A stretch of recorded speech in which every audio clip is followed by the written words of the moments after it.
Perfect. Thank you, Eva. So, okay, so our first speaker is CEO of Limbus AI, a company that is specialized in machine learning-based software for radiation therapy. Throughout his career, he has dedicated himself to advancing radiation therapy technology that has a high clinical impact. Notably, he developed volumetric modulated arc therapy, or VMAT, which is now the most common form of radiation treatment globally. He has explored several pathways in his career as a medical physicist, including clinical practice, academic research, and industry. In his current role at Limbus AI, he leads the team in developing AI-based organ segmentation software that is used in over 350 clinics. So everyone, please join me in welcoming our first speaker, Dr. Carl Otte. Doctor, the floor is yours. Thank you very much. Can you see the normal screen for presenting? Yep, great. Yeah, thanks for inviting me to speak today. It's a pleasure to come here and talk about my experiences in industry and entrepreneurship. There's probably a lot of different experiences in working in industry and entrepreneurship from medical physics. I can only really provide, I guess, my own experiences, and I try to provide insights on what I think is important for medical physicists to think about if they want to become an entrepreneur. And hopefully it'll be interesting for everybody. So why would a medical physicist necessarily want to be an entrepreneur? I think if you're the kind of person that has a vision of how things could be better, and you also want to go through the process of trying to realize that vision, like a lot of people may have ideas about how we can improve things, but it's a big step, an additional step to really try to make that a reality. If you're the kind of person that wants to go through that whole process, then I think being an entrepreneur is pretty ideal. If you like to be involved with dissemination of technology, so if you have something that you've worked on in your PhD that you think has value, you may want to try to get that so it's distributed globally, and that's pretty challenging, but it can also be very rewarding.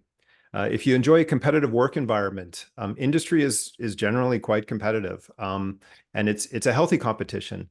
I think that being forced to compete, being forced to improve whatever you're working on, your product, so that it's better than somebody else's, makes it so that patients, the people that we're treating, are going to get the best quality treatments possible. And my company, it does, I'll talk a bit more about later, but it does artificial intelligence segmentation for radiation therapy. And there's several companies doing the same thing right now. And if there weren't those other companies around, I'm pretty sure we'd get a little bit lazy, and the quality of our product would not be as good as it is today. If you like building a team, growing a team, I think having a startup can be really rewarding in that sense. Our company, Limbus AI, started off with only 4 founders, and now we're up to 30 people. And it's been really fun finding good people and building the teams, and then just seeing that grow over time. And there's also the potential for financial gain. So it's unlikely that you'll get rich in a salaried position, but as an entrepreneur, you have the chance of making a lot of money. However, I'm sure that on average, the average entrepreneur would make the same amount as somebody getting a salary, or maybe even less. So it's a high risk, high reward situation. If you're comfortable with that, then it may be a good path for you. So my path, I started off at McGill, did my undergrad and master's there. I then worked in a small clinic in Gatineau, Quebec for a couple of years. This was really good experience because there were only 2 of us at that clinic, 2 recent graduates, and we had to learn all of the basic clinical things that a medical physicist has to do in a short period of time. I got a little bit bored of that, so I moved to BC and did a PhD while working part-time in the clinic. Funnily enough, James Robar was there at the same time. In fact, James Robar kind of mirrored a lot of the stuff I've done in this list. I then became an academic medical physicist at UBC, and had some students. And I was still doing some part-time clinical work, but I was slowly, over the time from my PhD, then continued to work a bit in the clinic, and then academic, was slowly transferring into kind of industry or entrepreneurship. I had some strong influences when I was younger. My father had his own architectural firm, so he built a business, and I saw him, go through that process of building a business and the challenges and the rewards that he got from that. So it probably influenced me kind of indirectly. I had a small construction business as a summer job. So instead of working in a lab as a student, a co-op student or something like that, I was trying to get contracts to do simple construction jobs with a couple of my friends that I hired as employees over the summer. And that actually was useful, I think, because it gave me gave me the confidence that I could do stuff on my own. I didn't need to be an employee of an organization to feel like comfortable.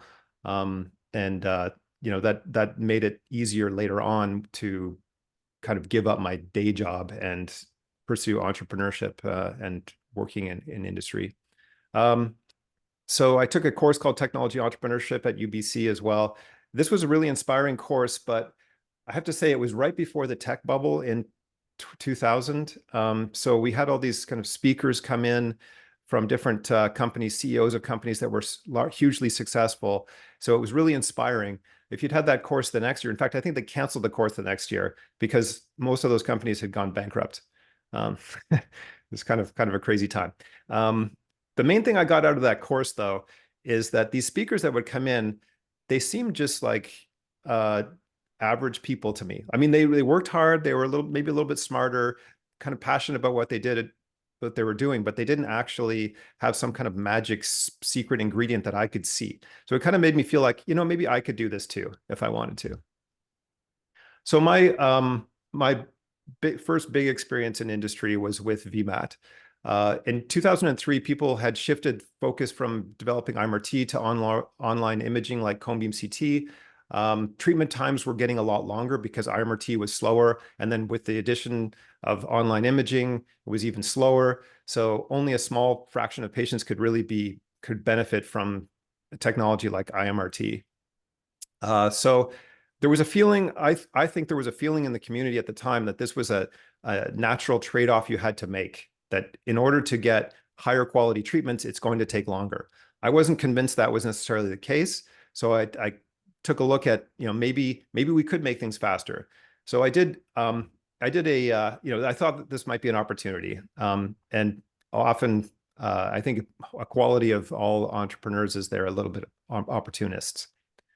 So could you treat patients very quickly? Like, is a fast arc IMRT even theoretically possible? And back of the envelope calculation that you can do shows that, yeah, it should be possible to treat patients quickly. There's no fundamental reason why not. But the question still is, can you derive a good treatment plan for any patient in a reasonable amount of time that still is able to be treated on a conventional LINAC? And this would take a couple of years to figure out. And this is where there's a lot of risk, right? Because even though I didn't know if this was possible, I thought, it might be possible, but I did know it was going to take years to figure out whether it is actually possible. So I'm going to spend years of my time, my professional time, to work on something that may be a complete failure. Fortunately, it was not a failure. And I worked on other stuff that's been a failure, but you don't usually talk about that stuff. I spent several weeks developing this kind of very elaborate presentation to try to it's like a sales pitch to bring it to companies like Varian or Elekta, the larger radiation therapy companies, to convince them to try to sell this. And I learned some professional animation software, created software to simulate the actual delivery. Like, none of this stuff was actually gonna help the fundamental technology, but it would help me with my sales pitch. So I spent a lot of time on this, and I actually was lucky enough to get a meeting in Palo Alto with several Varian executives, the CEO, president, et cetera. And at that meeting, part of my presentation was this, this stuff that I'd learned. So you have to be a bit of a salesperson, if you want to be an entrepreneur. I mean, you don't have to do that all the time, but if you want people to believe in your ideas, you really have to have a little bit of skill in that area. So anyways, this is the video I showed them, and you may have even seen this before. I've shown this like 1,000 times now. And this is the dose delivery, showing the real-time dose as a function of beam angle, the MLC shaping, and the dose building up over time. for a treatment. So this was I actually gave a presentation previous to this to a smaller group of Varian people, and I basically just showed them a bunch of graphs of dose volume histograms and dose distributions and whatnot, and they weren't super excited by it, it kind of prompted me to make this much more fancier presentation. And this kind of hit home for them, also because tomotherapy was becoming a concern for them. Tomotherapy was a new company that was very exciting, able to deliver very complex dose distributions. They were worried about tomotherapy starting to take their market share. So this would be a potential way of them of stopping tomotherapy from taking so much market share and competing directly with them. Again, you know, the healthy competition in the field forces innovation. So I did license it to them eventually. It became the #1 priority at Varian, and they worked. I worked with their radiation therapy planning team in Finland. Really smart people. They weren't super happy to see me. They didn't. I don't think they believed me that it was going to work. And I totally respect that. I wouldn't have believed it either until they could prove it. But after a week or so, I was able to prove that it did work. And then they worked on it. You know, I worked very closely on it with them, and it became what was called the product Rapid Arc.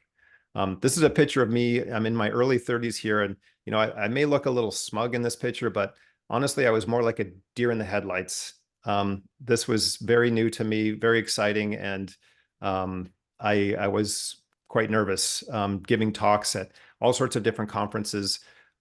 This is me actually in Barcelona. I gave a presentation to a few hundred people there in this beautiful like marble mausoleum, and you know, before this, I had not done anything of note. Yeah, I had to learn a lot of new skills quickly to really kind of exploit this opportunity. So I was involved in some other things after that. In 2015, I sold another company to Varian, and I focused my time on artificial intelligence. So I kind of took some time off of radiation therapy to learn more about artificial intelligence and deep learning. I then met with 3 people that had been doing some work with artificial intelligence on automatically segmenting images, so automatic contouring of medical images for radiation therapy. We decided to found a company called Limbus AI. So the other founders are Dr. Joshua Gianbattista. He's a radiation oncologist, Carter Colbeck, who's our expert in AI, and then Joshua's brother, John Gianbattista, who's our director of software. And these 3 guys had actually known each other since they were very young. Obviously, the 2 that are brothers, but also Carter. So they had a really good relationship already of working together. They didn't have a lot of experience in radiation therapy, though. So that's kind of what I was bringing to the table, along with my knowledge of radiation therapy technology and also artificial intelligence. So the company, I put in some money. We were very frugal building the company for the first couple of years. We didn't need any other outside investment. So the company is fully like founder, employee owned and operated.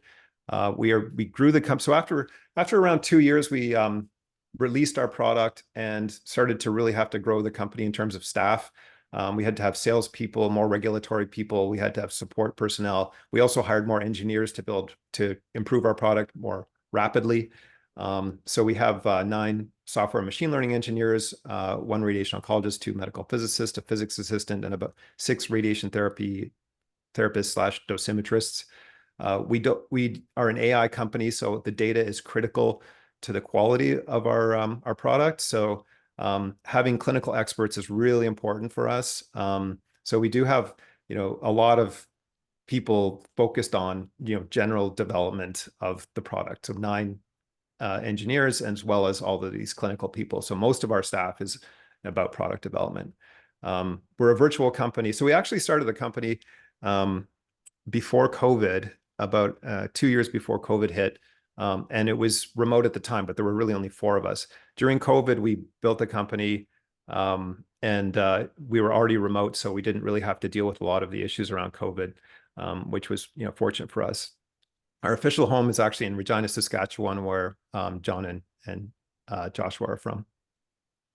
So yeah, so it's been really challenging, but really exciting building the company from scratch. We had many different potential pitfalls along the way, which we've managed to avoid. One of the best decisions we made was to go global early on. So to try to distribute our product all over the world instead of just confining it to like North America.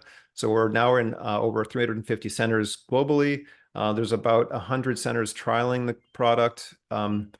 We process, so we process a scan. So we generate the contours on a scan for about 400,000 patients per year right now, which is a lot, right? It's pretty exciting to think that there's that many patients in the world that are benefiting from the work that you've done.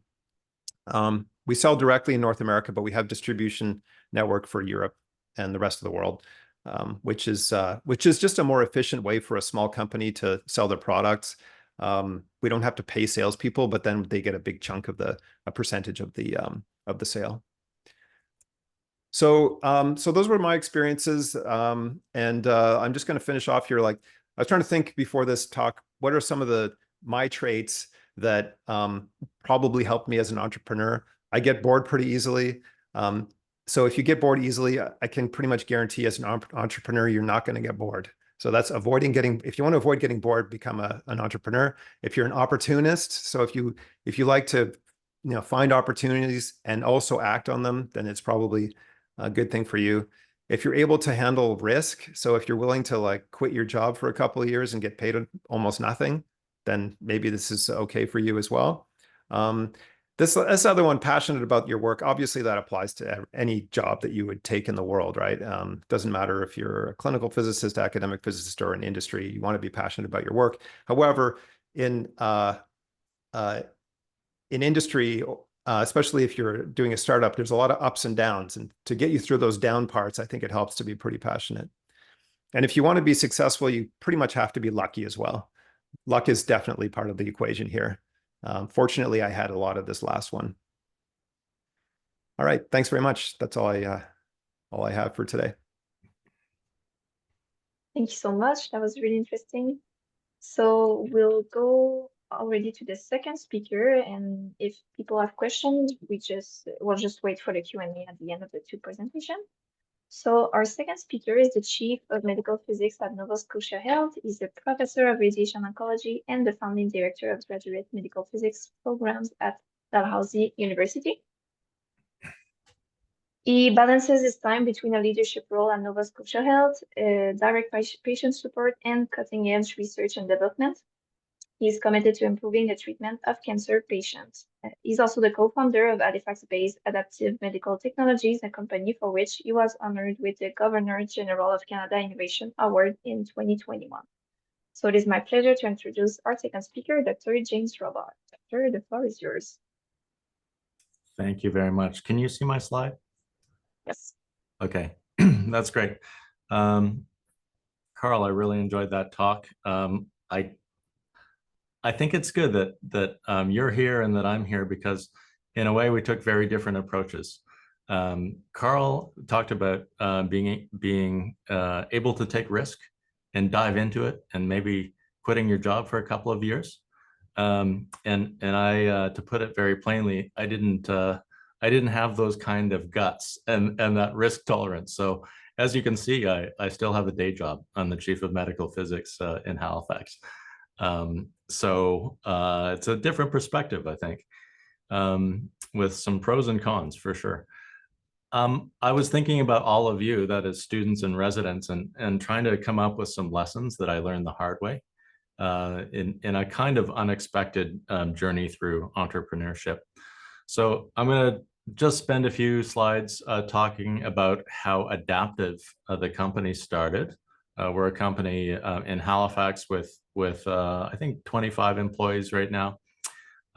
6 lessons in spinning out a company that I think I learned the hard way.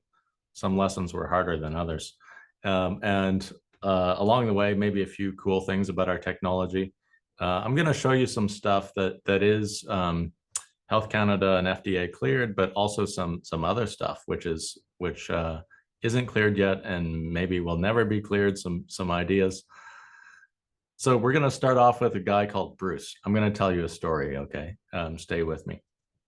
And why is he important? And I wanted to tell you this story because the origin of Adaptiiv, the company, was really really begins with a patient. So here's Bruce. His name's Bruce Ross, actually. And we treated Bruce in 2005 for base of tongue cancer. And I happened to do his IMRT treatment plan. But, you know, I was a clinical physicist behind the scenes. I never actually met him at the time. And he was cured. And even though he was cured, talking to him years later, there were aspects of his treatment with which he was highly dissatisfied. So head and neck patient, he had to wear a mask. He had to have that made for him, a hot water bath. He had a bolus, which kept falling off his neck. Another thing about Bruce, though, is he's a really good road cyclist. And he said, okay, I'm cured of cancer. I'm moving to Mexico, and I'm going to ride my bike year round. Now, Bruce had enjoyed a very fruitful life and career in the medtech sector, not our field, but a different area of medtech. So he couldn't help but keep his eye on the patents that were coming into our tech transfer office at Dalhousie University. So Bruce, being quite comfortable in Mexico riding his bike, contacted Peter Hickey and said, hey, you and I actually got our MBAs together. Bruce did his MBA later in life. And Alex Dunphy, these guys walked into my office one day without even making an appointment and said, James, we hear you have some patents. What's radiation oncology? And I was like, these guys build apps and software, and what do they really know about medical devices? But fast forward today, Alex Dunphy is actually now our CEO. Very smart guy, learned the basics of radiation therapy and radiation oncology very quickly. And so we decided to go for it in 2016, and we started up this company. We weren't self-funded. We had lots of support. And here's a lesson for you. There are agencies all around you, government agencies or government-related, that can help you get off the ground. Today, this might be a little bit outdated. I think we have our product in over 20 countries. All right, are you ready for 6 lessons? And these are in no particular order. These are lessons that I thought of. So if you're a grad student, let's say, or a resident, and you have an idea for some technology, it's not enough to publish that. And you know, your PhD supervisor will encourage you to publish, and that's academia for you.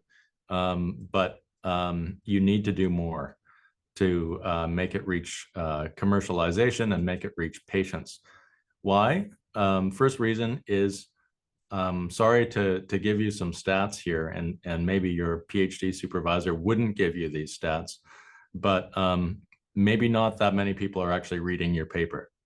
You know, it feels really good when you get that acceptance of a paper, but the stats say that, you know, there are 1.8 million articles published each year in 28,000 journals. These are just scientific articles.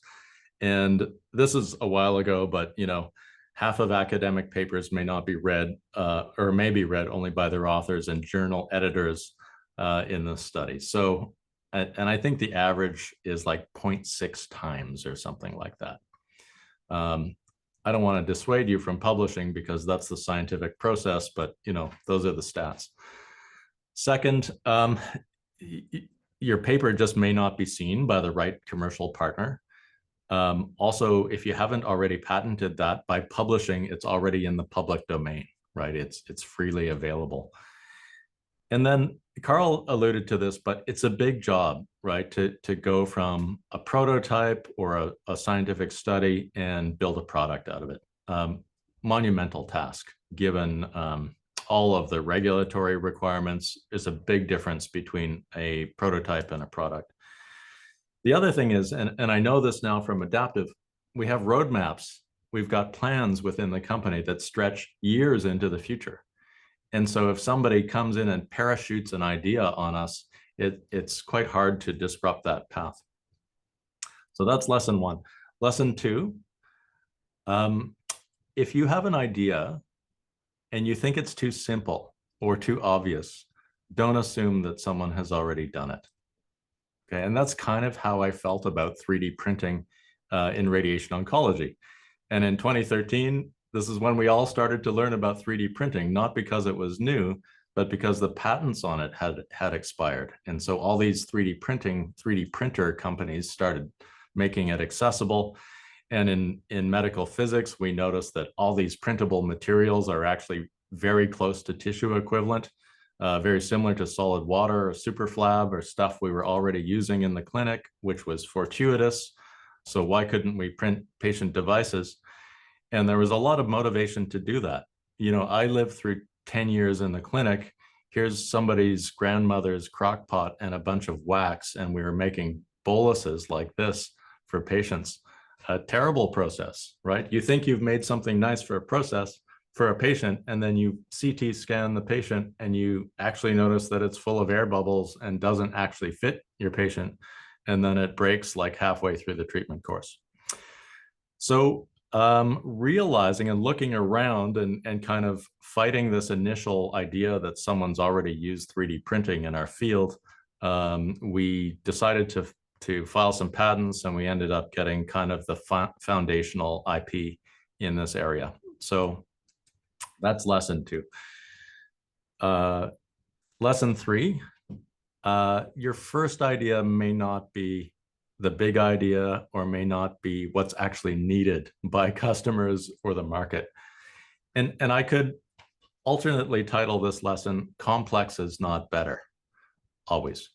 So, you know, when you're in grad school, complexity is kind of rewarded, right? You're in physics, maybe the Department of Physics or something. You have to publish a thesis, you have to write papers that are novel, and complexity is kind of rewarded. This was our first idea in 3D printing. On the left, you see a patient treatment plan with 12 MeV electrons. I've thresholded this at the 90% isodose surface, and if you look carefully, the PTV is right at the surface. So we're giving all this unnecessary, unwanted dose to the normal brain, even some hotspots to the normal brain. And in addition to 3D printing bolus, or if you're going to 3D print a bolus for the patient, you might as well give it an intelligent topology that can spare all of the distal organs at risk. And so this is the first problem we tackled. This guy is now Dr. Shichin Su. He was my master's student at the time. He came up with some really nice but complicated algorithms to create the topology of that bolus. And today, if you order one of these, and these are printed with HP technology, it looks like this. We even roughen the surface when we 3D print it, so it will grab onto the patient's skin and so on. But guess what? What customers really wanted was way simpler than that. It was just simple bolus, uniform bolus that just fits the patient well. And they wanted a nice streamlined process to order it and have it shipped to them. And why? Well, if you use superflab, and this is treating the chest wall, you see things like in the left column. And then if you 3D print something, you can eliminate all these air gaps. And if you think back to your radiological physics, about a 5 millimeter air gap at 6 MV can cause a 5% underdosing of the surface. So we studied this, and we found out that it was working, basically, that we could reduce these air gaps significantly. And this is what patients needed, and what most of the market was demanding, much simpler than our first idea. Then we discovered they wanted also very flexible bolus, and so it became not 3D printing the bolus itself, but molds into which we can pour some skin-safe silicone. Lesson 4, you may think that your customers might be clinical physicists like me, or radiation oncologists, or radiation therapists, dosimetrists, and that you might initially think that they value the same things that you do. That if you conceive of a product in a certain way, that they will also want that product. But guess what? I was actually wrong about this. I was obviously, I was really interested in 3D printing. I imagined that everybody would want a 3D printer at the point of care, that they just needed some turnkey software which interface with their planning system to produce devices like that. Guess what? I was totally wrong. Most of our market is in the US. Most of those medical physicists want nothing to do with 3D printing. What they actually wanted was the end device. They wanted that bolus in their hand on time with their patients, for their patients with a suitable material.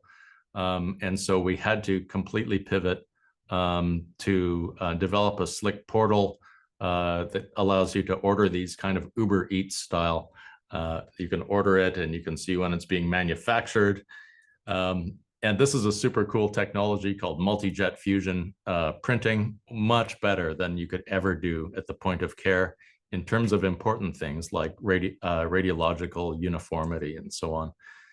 The other thing physicists wanted was to not do any work after they received this thing. So they wanted the QA to already be done. So something that's done here is the printed device for the patient is actually optically scanned. And then we provide a difference map, a measure of spatial fidelity to the customer, as well as, predicted versus actual mass and density. Lesson 5. You can look out in our field and say, there's a technique that's been used for years and years, decades maybe. Who am I to try to disrupt that, right? People seem happy with it. But our field, even though we have a lot of cool tech in our field, it's really not that nimble. And you can look at areas of our field like brachytherapy. Yes, brachy has seen some progress in some corners of it, but I think it's been given a bit of a pass in terms of innovation over the years. And so don't be afraid to challenge these things, even though they've been around for a long time. And so one of the things that Adaptiiv has developed is especially for interstitial treatment, gynae, as well as skin treatment, completely patient personalized applicators, really with the hope to displace previous applicators. And the benefits of this is real. We're actually reaching disease, for example, at the top of the vaginal vault that we could never reach before. Because you're not using generic applicators anymore for a patient. You can place interstitial needles at any angle. You can even curve them with these 3D printed guides. And so things get better. Another thing is, of course, we make these masks, right? We make these immobilizers for patients. Even our patients will call this water torture. But the real problem, other than patient experience, is the quality is entirely dependent on who makes this mask. And I've seen really good ones. I've seen ones that allow the patient to move all around, causing intrafractional error. And so why can't we automate that and remove the human? So, and there are other reasons too. As soon as you digitize a process like that, you can leverage bespoke materials with good radiological properties. You can make it rigid where it has to be rigid, more forgiving to add patient comfort in other areas. And so we worked on this. And the idea here is you would take optical imaging of the patient in about 3 minutes using the same portal that the company developed for the bolus and other stuff. You would order this and it would actually be in your hand in the clinic in time for the CT sim, rather than starting to make it at the time of CT sim.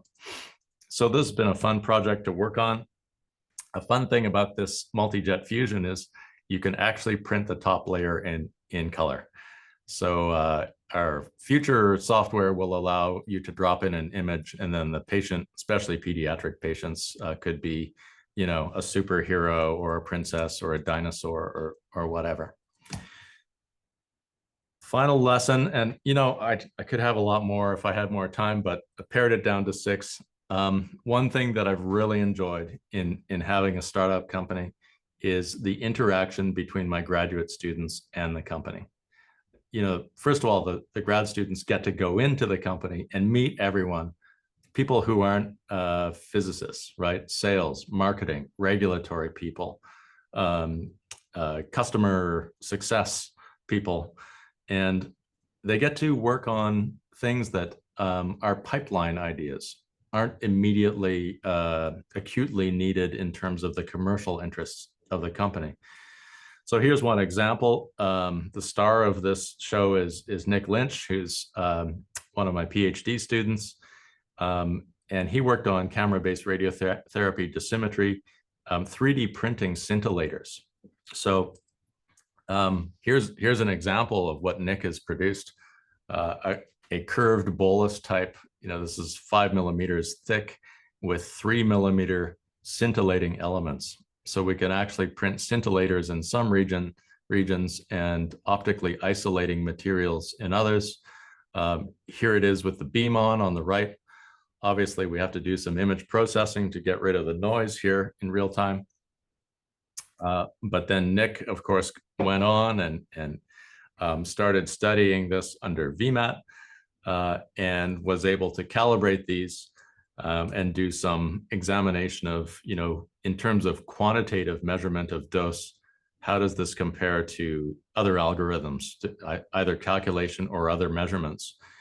And, he's getting within a bit over 5% or so. So he's starting to get into the territory that you might achieve with OSLDs or radiochromic film, something like that.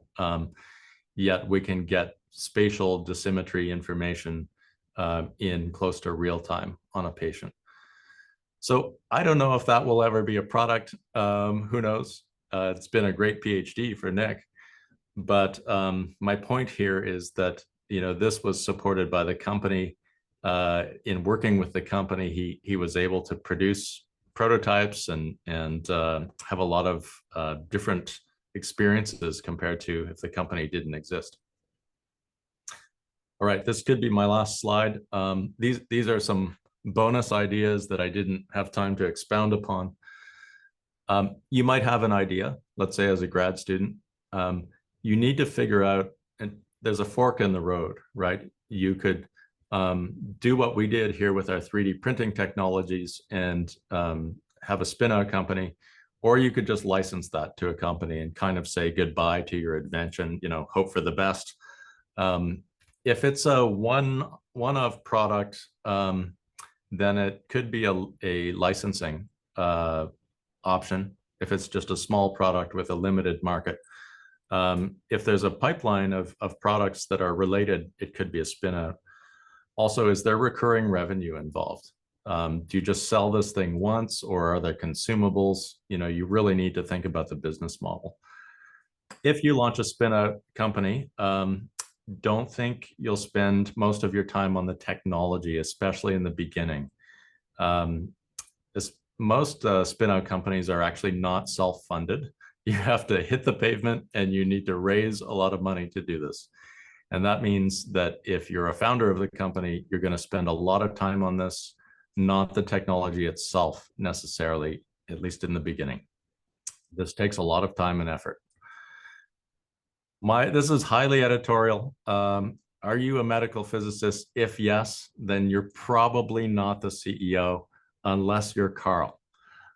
You have to be a real unicorn to do what Carl did. And actually, when I look at the CEO, Alex, of our company, all the decisions he makes, his strategic moves, I very often say, that's why I'm not the CEO. But, there are unicorns. Finally, think big, not local. Canada is probably not your first market. Carl talked about the importance of going global. I think it's really true. And a particular one, and actually it's funny, I recently heard Rock Mackey say the same thing. Try to avoid bringing your tech into your own clinic if you are in the clinic. It's a conflict of interest. It's super awkward. I actually made this mistake, but I've had to step back of everything 3D printing related in my clinic. It would be easier if it wasn't in my clinic. And whether or not it is doesn't really make a difference to the company. So anyway, hindsight. All right. That's all I've got for you today. Thank you very much. It's fun to give this talk. I don't normally talk about entrepreneurship, so it's a different experience. Thank you so much, Dr. Robar. That was great. Really interesting. So that concludes our presentation portion of today's seminar. I'm excited now to introduce our panelists who will be joining our speakers to address all your questions. So our panelist has a background as a clinical medical physicist and researcher specializing in scintillaton and Cherenkov dosimetry. Following a successful clinical residency in radiation oncology physics at McGill University, she has now transitioned to her current role as the development advisor for scientific and technological entrepreneurship at Université Laval. In this role, she has undertaken the mission to catalyze the expansion of technological and scientific entrepreneurship within the university's Faculty of Science and Engineering. Our dedication to fostering innovation and entrepreneurship makes her a valuable addition to our panel today. So please join me in welcoming Dr. Émilie Cloutier as she joins our panel discussion. I'll now hand over to her to provide further insights into her background and expertise. Doctor, the floor is yours. Thank you, Chloe. That was a very nice introduction. So if I do this, do you all see my screen? Yes. Okay, thank you. So I'm going to be real quick because Chloe did a great introduction. So as she said, I did start a PhD in 2018. I was working on scintillation dosimetry, so I enjoyed that part of James Robar talk. During that PhD, we did craft 2 patents. So I had kind of a small insight in the industry, but still I decided I don't have the high risk tolerance that the previous 2 talks talked about, but I do get bored easily. So I started the clinical residency. And while doing the residency, I had the chance to work as well as a medical physicist. So I enjoyed, for example, commissioning a new DIPH technique.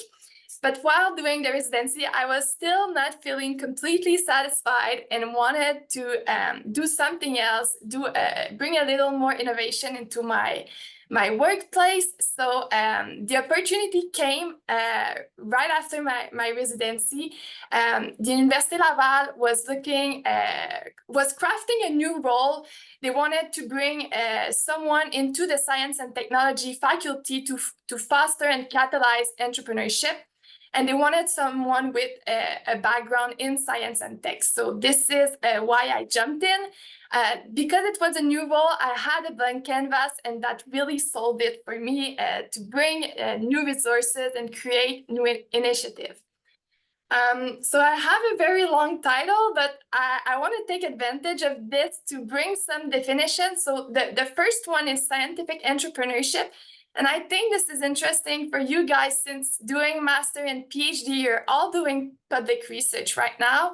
So scientific entrepreneurship describes any business that was created with the purpose of bringing to the market an innovation that stems from public research. So that we are talking about you right now. We are also technology entrepreneurship that kind of encompasses all of the other business with tech innovation. And the other words that we often talk about is the startup. So when we talk about the startup, we talk about business with a strong growth potential that are innovative and that are in the early stages of development. And I really want to emphasize on the startup word, because when you're a startup, you have access to so many resources, such as incubators, but as well as financial, legal, some counseling support. So these are all tools that are available when you start a technology company, and that are available. And I just want to finish with who are the scientific entrepreneurs, because 33% of them are youth. They are students, and 85% stems from academia. So you really are at the right place if the previous 2 talks sparked some interest in you. Usually as scientists, we don't see ourselves as entrepreneurs, but it really is a path that is open to you if you have an interest. So that completes it for me. Thank you, Dr. Emily. That was great. So let's now dive into the Q&A. And the floor will be open for questions. Please feel free to type your question in the chat, or you can also raise your hand if you prefer to ask them verbally. So just check if there's question. Yes, Radim, you can go. Hello, everyone. Thank you for your great presentations. Really enjoyed them. I was going to ask about timing. When do you think is the right time to look at, ideas that you have had percolating? Like I know I look at my notebooks and I see tons of ideas within there that I think, need to be implemented or pushed forward. Do you think it's something you do when you have your best idea? How do you identify that? Or do you wait until you at least have, say, your clinical residency done so that you have that fallback to a profession and your CCPM or AAPM credentials? So ABR or CCPM. This can be to anyone, right? Emily might have a different perspective because you're looking at students versus Carl and James. Carl, you might be a good one because you've launched a few things at different times in your career, right? Yeah, I don't know. I mean, I think a large part of it is personal choice. And I think, most of the kind of changes I've made throughout my career have just been because I was starting to become unhappy with what I'm currently doing. So like in terms of timing, it was more just like, it's almost like I didn't have a choice about it. It would be more like, I'm getting bored of working in the small clinic, so I want to do something else now. It wasn't really like a plan per se of when to switch into, trying something different or, trying to commercialize a technology. I mean, I think timing, it's probably also based, like if you have an idea, so let's say, you've got a notebook with a bunch of different ideas. It probably would be useful to just make a little mini business plan around each one of those ideas. And you'll, like, as you drill down into each one of them, you'll either, find some reason why, probably most of them, you'll just find a reason why this is just not going to work, right? There's a fundamental issue with commercialization. But one of them, you might say, okay, wait a minute, this could actually work. And then, as you drill farther and farther down into that one idea, you could get all the way to the point where you're like, all right, maybe I should commercialize this. And this then, based on, James had a lot of really good points in his presentation. And one of them was, should I just license this to somebody else, or do I want to start a company around it? And even the ideas that could just be a startup company, or not just, but could be a startup company, you can still license to somebody else that wants to do all the work of the startup company, right? You get a much smaller percentage of the potential reward, but if you in your personal life, you're not ready to make that decision, you still have that option. Yeah, for me, with the Adaptiiv example, I just felt that someone was going to do that really, really soon if we didn't do it. So because it just, like one of my lessons said, I felt like it was a really obvious thing to do that we really needed in the clinic, because I knew what the alternatives were, and they were terrible. So I didn't feel like I had much choice then. I thought I'd missed the boat if we didn't go for it. I guess the IP would have protected us to some extent, but maybe not for long. In terms of like stage of career, I feel like I could have done this at any stage of career, like grad student, resident, working thereafter. I think that's fine. But then again, as I said, I didn't dive with both feet into this. I have a full-time position in Nova Scotia Health. So, I've had to limit the amount of time that I spend on this. And then you made a point or raised a question about, do you wait until you have your best idea? I don't think that's a good idea, because you don't know if it's your best idea. Like I said, sometimes you think it's your best idea and you find out that the market doesn't think it's your best idea. So what Carl described, which is a mini business case, there are ways to vet things, to do surveys of the market, to figure out the total addressable market. There are well-known methods to figure out whether it's likely to fly, whether it's even viable. So I would recommend doing that, subjecting your best idea to that. I would encourage you to really take advantage of your student status, because you, as a student, you have access to many resources to explore entrepreneurship and also to ask questions, talk about your project, and hear your voice of customer. Is there really a problem that you want to tackle? Is there a pain in the industry that you can fix?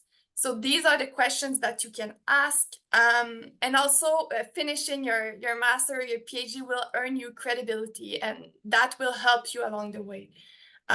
So yeah, that would be my advice. Thank you all for your answers. It's really, really good to hear your insights. Thank you for the speakers answering the question. Do we have another question from the audience? Okay, there's one from the chat. For Dr. Aldo or anyone else, you briefly touched upon the fact that not all projects have been successful. How did you assess whether to continue with an idea or when to conclude that a project isn't viable? Yeah, that's a really good question, actually. I mean, yeah, I don't know if this will be a satisfying answer, but for me, I just kept working on things until it wasn't fun anymore. So once you feel like and you're not going to be too motivated to continue working on something that isn't really working. So it's almost like you'll feel it. You'll be like, okay, I'm not enjoying this anymore. It's not going anywhere. Then it's probably time to kill it and move on to something else. So yeah, I mean, I would go with your gut. I don't know if there's another way to really assess it. I mean, even the thing is, even if people tell you, no, this is a bad idea, if you think it's still a good idea, you should keep working on it, in my opinion. Because there's a lot of cases where, like, in fact, for VMAT, a lot of people, in fact, it's interesting, the clinicians that weren't doing any research, they were excited about it immediately, but a lot of the research community didn't like it. They actually didn't think it would work, and it didn't make any sense. And because I think I mentioned in my presentation, it was this kind of fundamental feeling that you had to trade off quality for efficiency.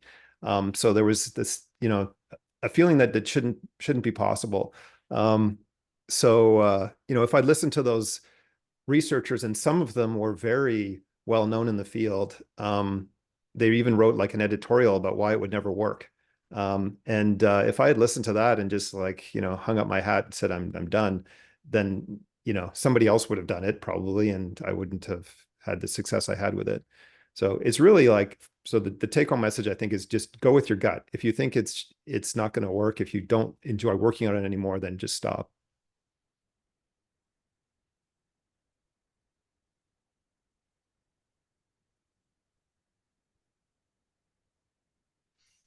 A couple aspects to that. One is how you feel when you're working on it. Do you think it's valuable? Is it interesting?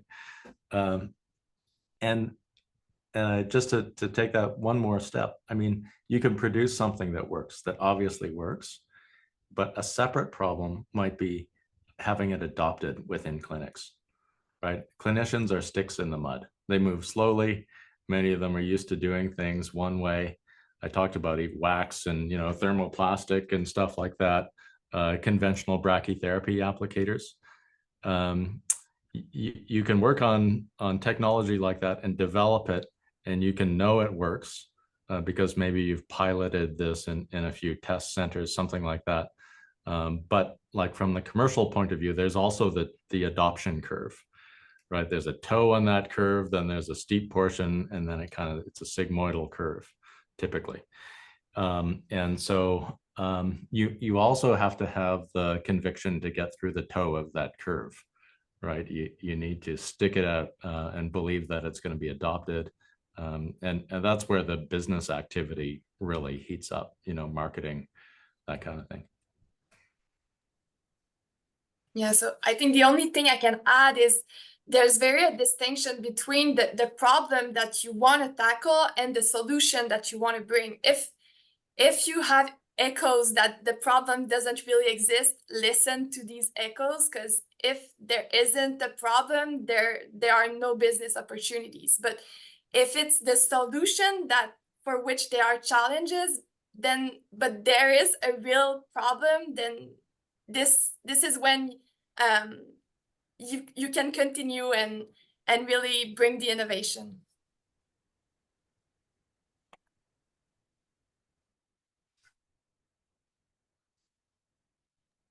Great, thank you. Is there another question in the chat? If not, I'll just ask one myself. All right. So, how important has mentorship and networking been in your entrepreneurship journey? Can you share a bit how you built your network and how you found mentors in the field that helped you build a company? I guess I can start with that one. So I was really lucky at BC Cancer when I was working on VMAT.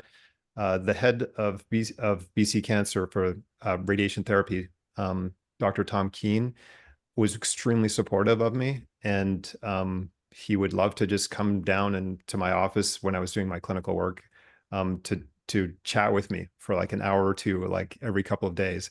And he was, I don't know, he without his support and his confidence in my abilities, I mean, he's one of the reasons I was able to get a meeting with the CEO and the president of Varian. You know, that was really lucky for me. So yeah, having mentors or people that believe in you that are more senior when you're junior can be extremely helpful. How do you find those people? It's a good question. I mean, I think just going and talking to people and asking them about their research and explaining, being open with, you know, people that that you respect about what your goals are. That's a good way to start that conversation. And I think, you know, most people, now that I'm a more senior person, most senior people are pretty flattered when you go to them and say, look, I'd like you to be my mentor. I've been impressed by your career. Can you help me out? Like, if somebody came to me and said that, then I would be, you know, I would want to help that person. Yeah, I also had really good people within my institution. I'll talk about a couple things. First of all, I told the story of Bruce Ross, right? Bruce was our patient. We treated him for base of tongue cancer. And what I didn't add to the end of the story was, even though Bruce did not become an operator within the company, he became a board member of the company. So how cool is it that a patient joined our board? And Bruce had decades of experience, right, in the medtech sector. So one of the happy endings to that story is Bruce, you know, was my patient but became my mentor, which I think is super cool. Then I had a lot, like Carl, I had a lot of interest and great support within my institution. So the technology transfer offices at DAL as well as Nova Scotia Health are incredibly supportive, like to the point that the person within the tech transfer office, her name was Doris Grant. If I had IP to license to a company, let's say, I would go to the Astro meeting to meet with, you know, potential licensees, and Doris would be on the plane with me. You know, maybe because she thought it wasn't a great idea for a physicist to negotiate licensing of a patent, but like she was right there. And I'll tell you a funny story about that. We had a patent to license around 4-pi radiotherapy, so trajectory-based radiotherapy. And there were a few companies that were interested in this patent. And there were Doris and I on our way to Astro. It was in San Antonio that year. And we had a layover in New Jersey, in Newark, because we were both coming from Halifax. And so Doris and I got a bite to eat in the airport, something like that. And we went to the gate, and they called me up to the gate, and I was upgraded to business class. I thought, oh, that's really nice. And they said, okay, you can also board right now. I said, okay, why not? So I went to my seat, 2C or whatever. And I looked at the guy who was already on the plane in the seat beside me, and it was the CEO of a big company. And I still haven't solved that mystery, how he was able to upgrade me and get me sitting beside him. But the funny thing was, Doris was on the plane in like row 35 or something, and had been trying to get through to this guy to license the patent for a long time, but she couldn't get through like the wall of administrative assistants.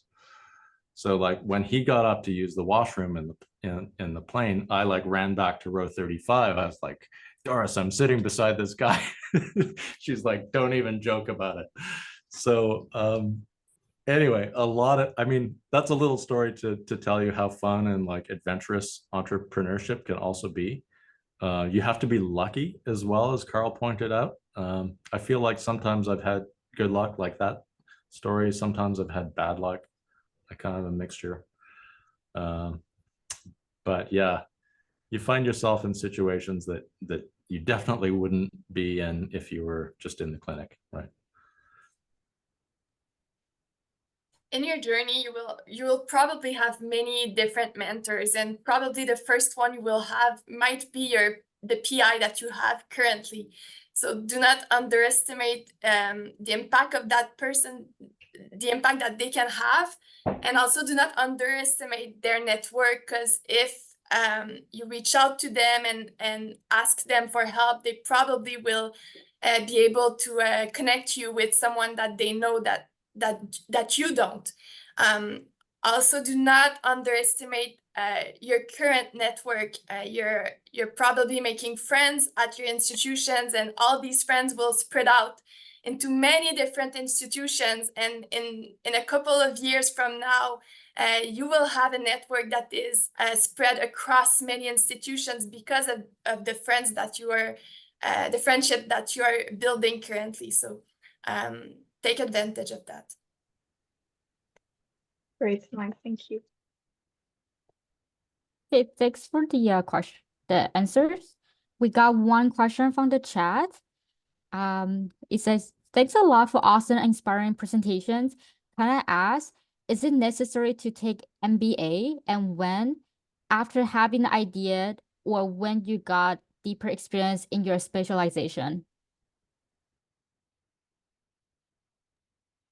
I can start with that one. So James was very nice in his presentation saying that I'm some kind of unicorn because I can also be CEO and a medical physicist. Well, I'm CEO because I was the default CEO of the company. I was just the best person for the job at the time. And it's been, out of my comfort zone here as CEO. I've learned a lot so far, but I think that if I had more MBA type training, it would have been easier. I mean, there's just a lot of things I need to figure out and look up and learn as I'm going along that I wouldn't have had to do if I had already had an MBA. So I don't think it's essential to have an MBA. And I actually know a lot of people that did a startup and then kind of did an MBA part-time for several years so that they were just being exposed to business administration as they were doing their CEO job. I think that's another option. So I think it's useful, but it's not essential. Yeah, I agree. But then again, I'm not the CEO, so. I once heard someone saying that we usually think of the clinical residency as the default path of medical physics. But do remember that it's a 2 years that you are free to invest wherever you want. The clinical residency is the default, but you might be interested otherwise in an MBA, or maybe doing a common law, or so you really are free to think about what you want to make the most, how you want to make the most of these 2 years. I think there are some really cool newer degree programs as well, aside from MBA, right? There are like degrees in entrepreneurship that you can do now, which I think would be a lot of fun and super useful.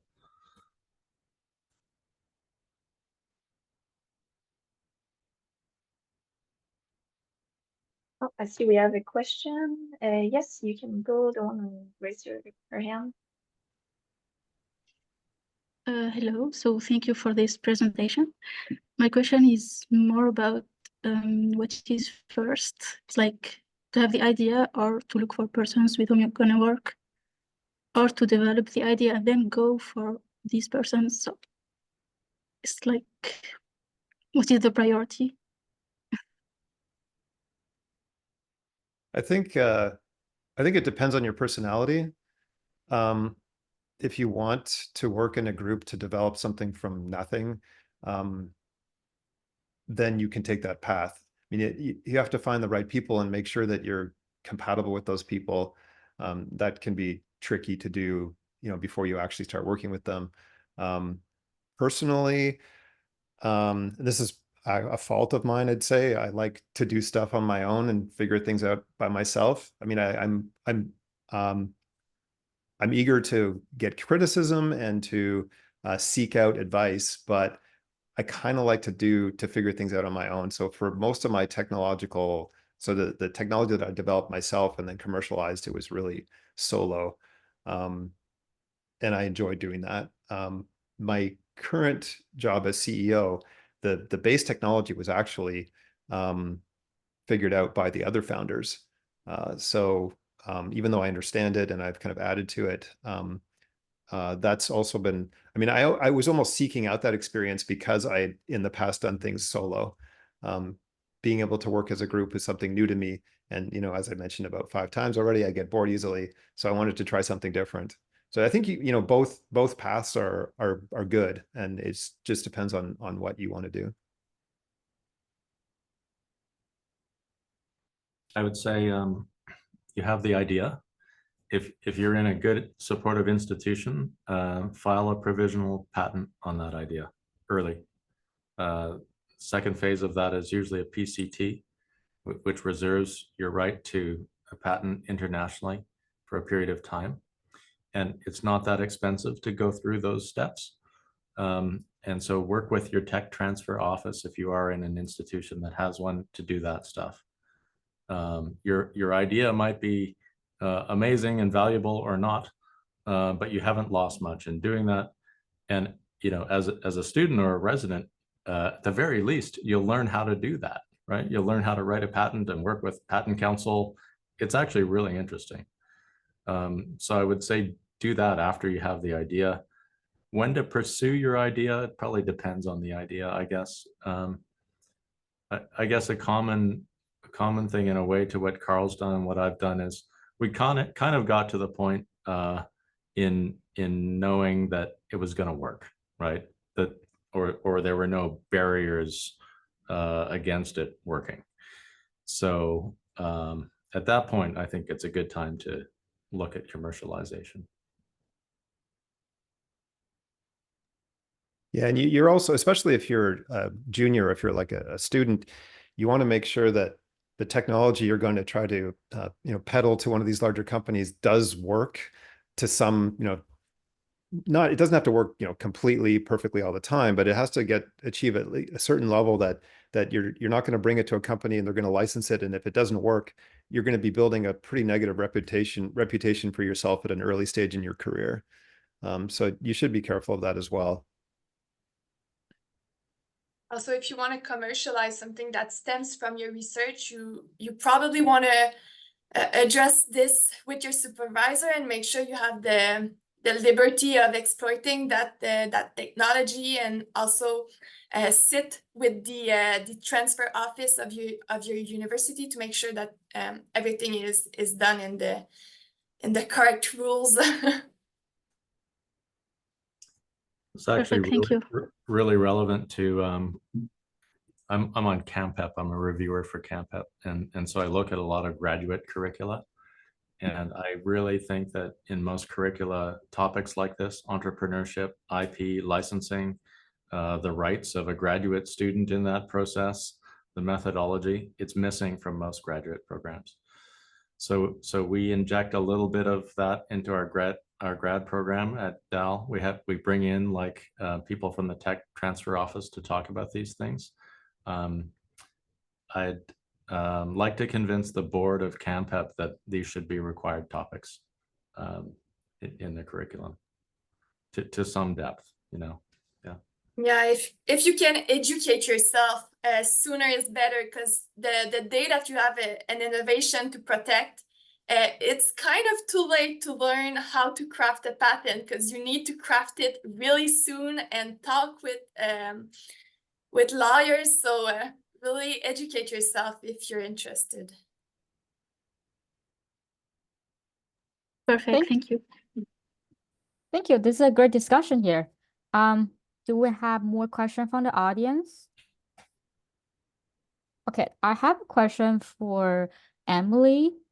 How did you perceive the role of universities in fostering entrepreneurship among students, particularly within the realm of medical physics?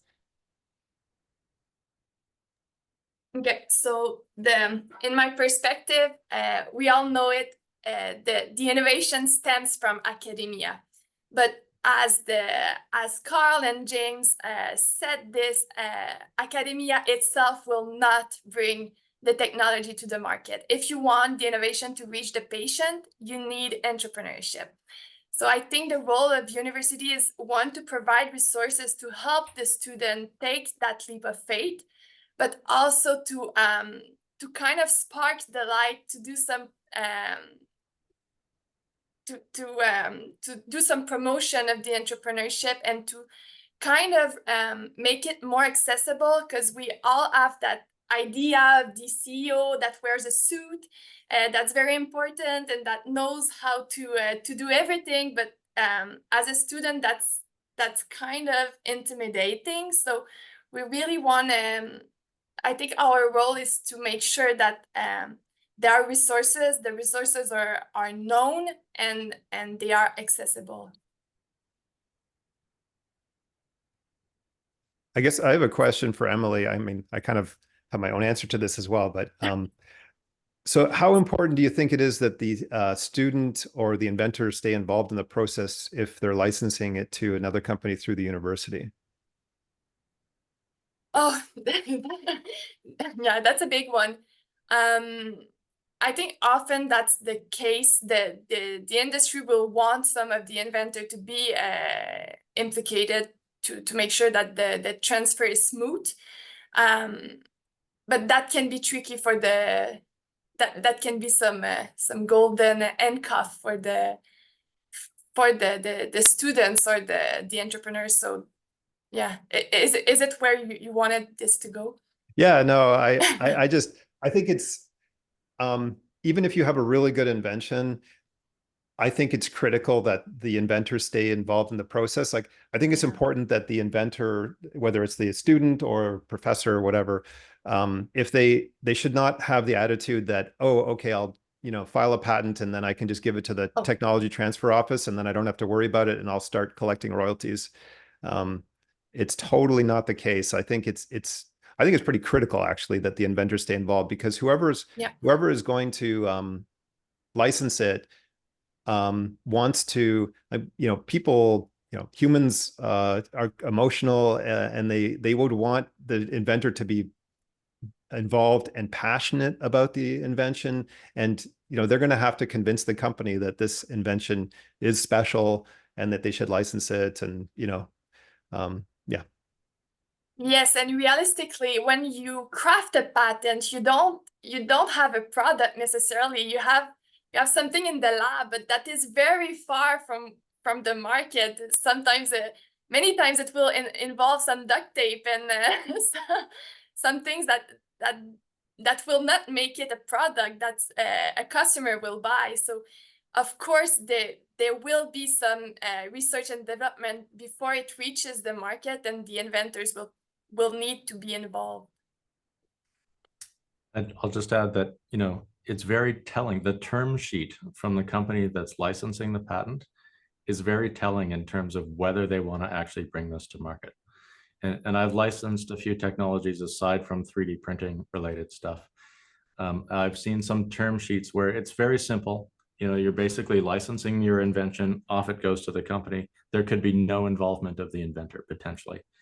And at the other end of the spectrum, the term sheet says, we, the company, want 200 hours of the inventor's time. We will compensate them in terms of consulting and everything, but that's an indicator that they actually want to bring it to market. Just because something's licensed to a company doesn't mean the company wants to bring it to market. They may actually want to keep it out of the hands of their competitors, and it could sit on the shelf. So if you ever find yourself licensing something, working with your tech transfer office, then have a look at that. Pay attention to that aspect. And if you want to be the one that will be licensing, if you want to convince your transfer office that they should bet on you to take the technology, then you have to convince them that you will put efforts and time into this, and that you are the one that will achieve the go-to-market. Mm-hmm. Thank you for our speakers. We still have a couple minutes left, and we got a question in the chat. What kind of soft skills did you think are important as you make self-pitch, secure funding, and establish partnerships? Did you need to establish them outside of your experience in academia? I'll kick it off. Probably not with a complete list. Ability to communicate.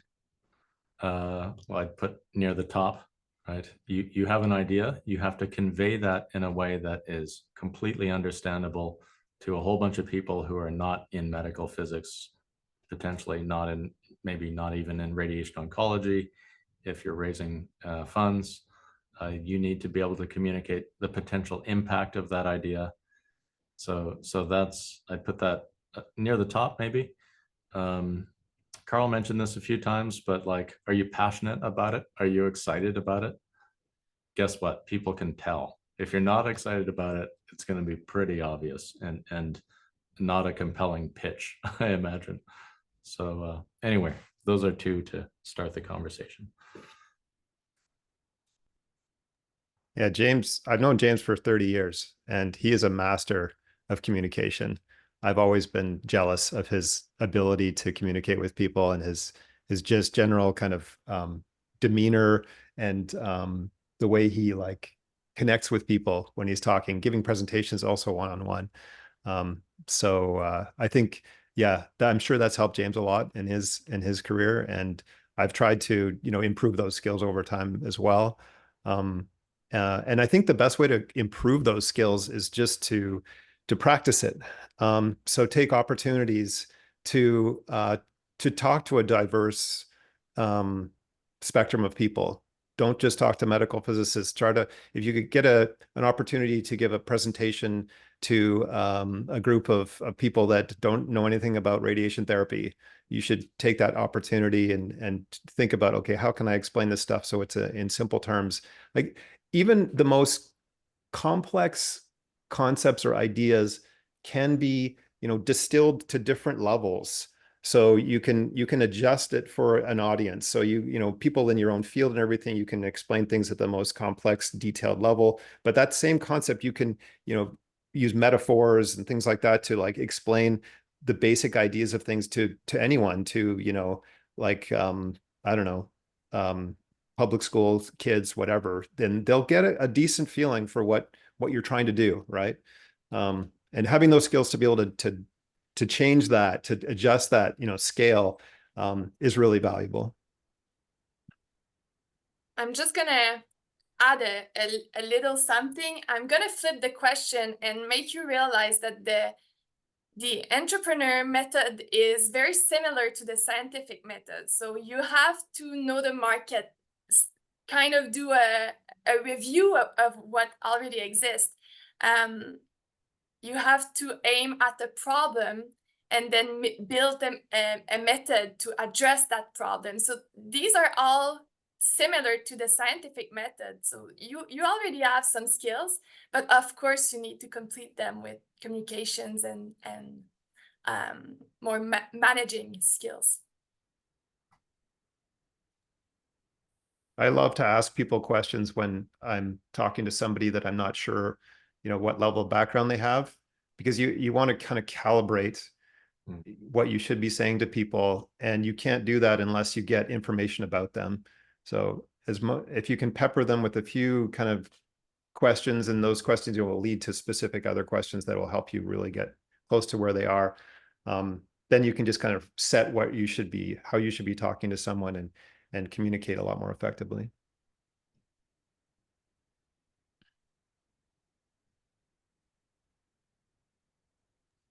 Great, so we're nearing 2:30, so I think we'll have to close the session, but thank you so much for this amazing discussion. It was really interesting.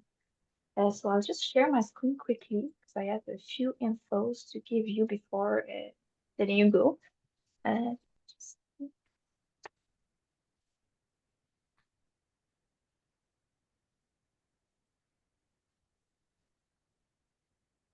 Okay, you can see my screen, right? Good. So I want to thank all of you for joining us virtually, especially to our speakers and panelists for sharing their really great insights and expertise today. It was truly really interesting.